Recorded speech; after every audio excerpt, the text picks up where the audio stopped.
रिश्तेदार जो दूसरे गांव से मिलने आते हैं। ऐसे में एक दिन एक टैक्सी कमरे के सामने आकर रुकी।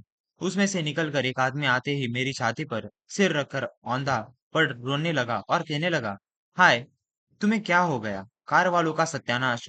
मैंने दिल में कहा कि मुझे जो हुआ सो हुआ, पर तू क्यों रोता है? तुझे क्या हुआ? वह थोड़ी देर मेरी छाती में मुंह गड़ाए रोता रहा। फिर रोना कुछ कम हुआ।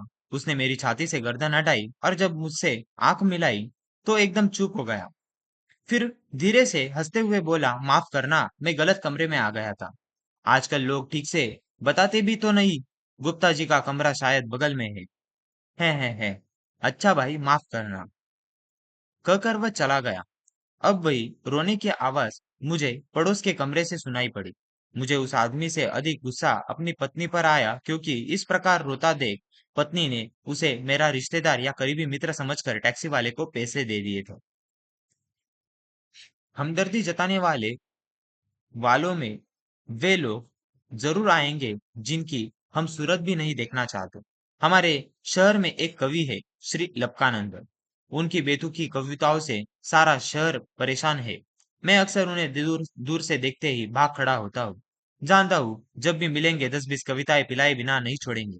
एक दिन बगल में झोला दबाए आ पहुंचे। आते ही कहने लगे, मैं तो पिछले 4-5 दिनों से कवि सम्मेलनों में अति व्यस्त था।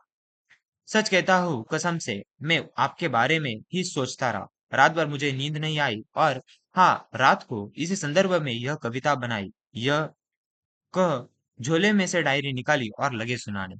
असम की राजधानी है शिलोंग। मेरे दोस्त की टूट गई है टांग। मोटर वाले तेरी ही साइड थी रॉन्ग।